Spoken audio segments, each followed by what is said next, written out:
आज हम बात करेंगे एक्लेम्शिया के बारे में कि एक्लेम्शिया क्या है, इसमें कौन कौन से साइन और सिम्टम्स हैं, स्टेजेस एक्लेम्शिया के कौन से हैं। ड्यूरिंग प्रेगनेंसी जब बीपी हाई हो तो उसको हम क्या कहते हैं, प्रेगनेंसी इंड्यूस हाइपरटेंशन, और उस कंडीशन को हम कहते हैं प्री एक्लेम्शिया। जब यही प्री एक्लेम्शिया सीवियर हो जाए तो उसको हम बीपी मेंटेन नहीं कर पा रहे, और भी जो आपकी प्रोटीन यूरिया है वो ज़्यादा आ रही, और भी जो चीज़ें हैं वो अफेक्ट हो रही हैं साथ साथ, तो उसकी जो प्री एक्लेम्शिया की वर्स्ट कंडीशन है वो एक्लेम्शिया है। इसमें क्या होता है, फिट्स आते हैं, ठीक है, झटके जिसको कहते हैं, और साथ ही साथ पेशेंट जो है वो कोमा में जा सकता है, तो इसको हम कहते हैं एक्लेम्शिया। प्री एक्लेम्शिया कॉम्प्लिकेट कर जाता है, तो उसके बाद पेशेंट्स को कन्वल्जन्स आते हैं, फिट्स आते हैं, और पेशेंट जिसकी वजह से कोमे में चला जाता है उसको हम कहते हैं एक्लेम्शिया। प्री एक्लेम्शिया जो है, जब हमारे पास, मैंने आपको जैसे कहा कि वर्स्ट कंडीशन हो जाती तो एक्लेम्शिया, इसी तरह प्री एक्लेम्शिया में जब सेंट्रल नर्वस सिस्टम इन्वॉल्व होने लग जाए, सेंट्रल नर्वस सिस्टम जब इन्वॉल्व हो जाएगा तो वो क्या करेगा, सीजर्स, फिट्स ये कॉज करेगा, झटके जो मैंने आपको समझाया, और साथ ही पेशेंट जो है वो कोमा में चला जाएगा। और इन सीजर्स को हम स्पेशल नेम देते हैं जिनको कहते हैं generalise tonic clonic seizures, and this condition is known as eclampsia. और ये क्यों होता है, इसकी वजह क्या है, जैसे कि मैंने आप लोगों को बताया है कि प्लेसेंटल इन्वेजन जो है वो प्रॉपर नहीं होती, जिसकी वजह से वेजोस्पाज्म हो जाता है, वेजोस्पाज्म एंड एंडोथेलियल डिसफंक्शन, जिसकी वजह से ब्लड सप्लाई प्रॉपर नहीं जा पाता, और फिर इस्कीमिया को लीड कर। जब हमारे पास सीएनएस इन्वॉल्व हो जाता है, ब्रेन इन्वॉल्व हो जाता है, तो क्या कंडीशन होती है हमारे पास, मैंने एक वर्ड यूज़ किया, disturb cerebral auto regulation. Auto regulation से तो हमें समझ आ रहा है ऑटो जो खुद ब खुद पहले से उसको सेट किया गया हो, ऑटोमेटिकली वो काम करे।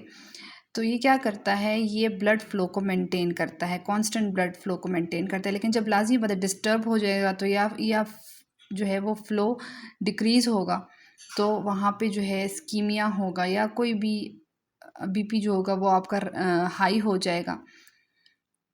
जैसे कि आपको पहले भी बताया था कि इन्फ्लेमेटरी मेडिएटर्स, इन्फ्लेमेशन भी कॉज हो जाएगी, फ्लूइड कलेक्शन भी स्टार्ट हो जाएगी, ठीक हो गया।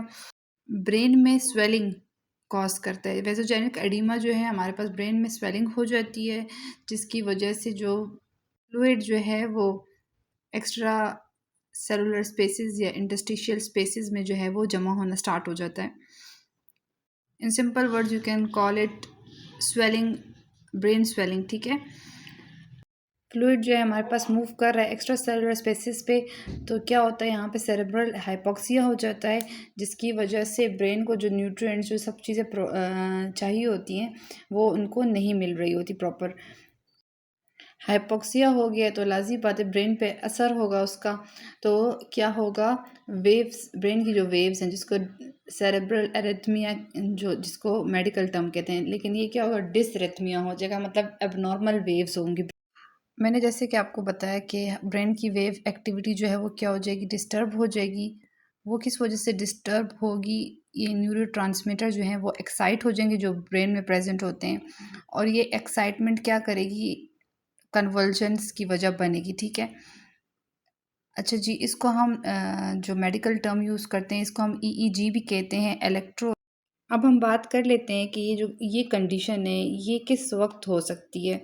ड्यूरिंग एंटीपार्टम हो सकती है, इंट्रापार्टम हो सकती है, या पोस्टपार्टम हो सकती है। Antepartum is during pregnancy, intrapartum during delivery, and postpartum after delivery. During pregnancy जो है कन्वर्जन्स होना, फिट्स होना है, ये जो है ज़्यादा चांसेस इसके होते हैं, और ज़्यादातर ये थर्ड ट्राइमेस्टर में इसके काफ़ी चांसेस होते हैं कि फिट्स वग़ैरह होने के। अच्छा, अब जो है हमारे पास इंट्रापार्टम ड्यूरिंग जो है लेबर, ठीक है, ड्यूरिंग प्री एक्लेम्शिया आप जो है प्रिडिक्शन कर सकते हैं कि इस पेशेंट को चांसेस हैं एक्लेम्शिया होने के due to some sign symptoms like headache, like proteinuria, severe oedema. ठीक है, समटाइम्स ऐसा होता है कि फर्स्ट प्रेगनेंसी होती है उसमें ऐसी कंडीशन नहीं देखने को मिलती कि फुल बॉडी एडिमा आपको नज़र आए।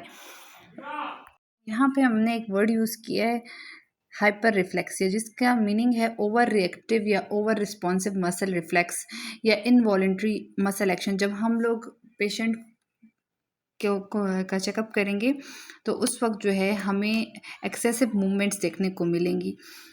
Now we will talk about the stages of eclampsia के कितने स्टेजेस हैं, 4 स्टेजेस हैं हमारे पास।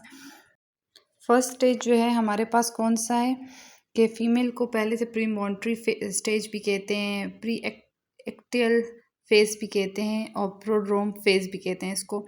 अच्छा जी, इसमें क्या होता है, पहले से ही वुमेन को प्रिडिक्शन होने लगती है कि उसको कुछ होने वाला है। ठीक है, उसे स्मेल्स आती हैं, मूड स्विंग्स होते हैं उसको, and these are not delusions, they are the warning science.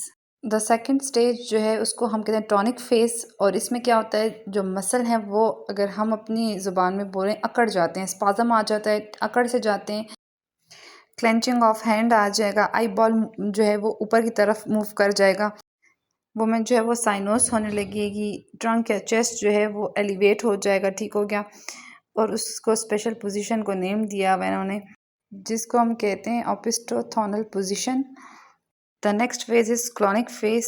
ठीक है, इसमें क्या होता है हमारे पास, इसमें क्या होता है कि हमारे जो अपने मसल जो हमारे अपने कंट्रोल में है, वो जिनको हम कहते हैं वॉलेंट्री मसल, ठीक है, वो जो है उनमें कॉन्ट्रैक्शन और रिलैक्सेशन स्टार्ट फेशियल मसल से स्टार्ट होता है। ये आप देखते हैं मुंह जो है थोड़ा सा इस तरफ या उस तरफ मूव किया होता है, लिप्स की जो मूवमेंट होती है वो चेंज हो चुकी होती है, और ऐसा ऐसा सारी बॉडी को इन्वॉल्व कर लेती है अपने साथ। जैसे कि सेकंड स्टेज में जो आई बॉल रोल ओवर हुई थी, ऊपर की तरफ मूव कर गई थी, वो अब वहाँ पे फिक्स हो चुकी हैं। टंग बाइटिंग जो है उसमें आ जाता है जो थर्ड स्टेज में। जो फोर्थ स्टेज है अब इसमें क्या होगा, इसमें जो है वुमेन जो है वो डीप स्लीप में चली जाएगी। ये कुछ घंटों के लिए भी हो सकता है, ठीक हो गया, या कुछ डेज़ के लिए भी हो सकता है। जब वुमेन जो है जिसको कहते कॉन्शियस में आएगी अपने, तो उसे कुछ भी याद नहीं होगा। She will be unaware of herself what has happened in the past minutes और past few seconds, she will be unaware of that. And ऐसा भी होता है कभी कभी पेशेंट में कि वो जो है उस कंडीशन में ही होती है, डीप स्लीप में ही होती है, कि उस पर दोबारा से जो है रिकरेंट जो है टॉनिक स्टेज स्टार्ट हो जाता है, और इसको हम एक स्पेसिफिक नेम देते हैं जिसका नाम है स्टेटस एक्लेम्प्टिकस।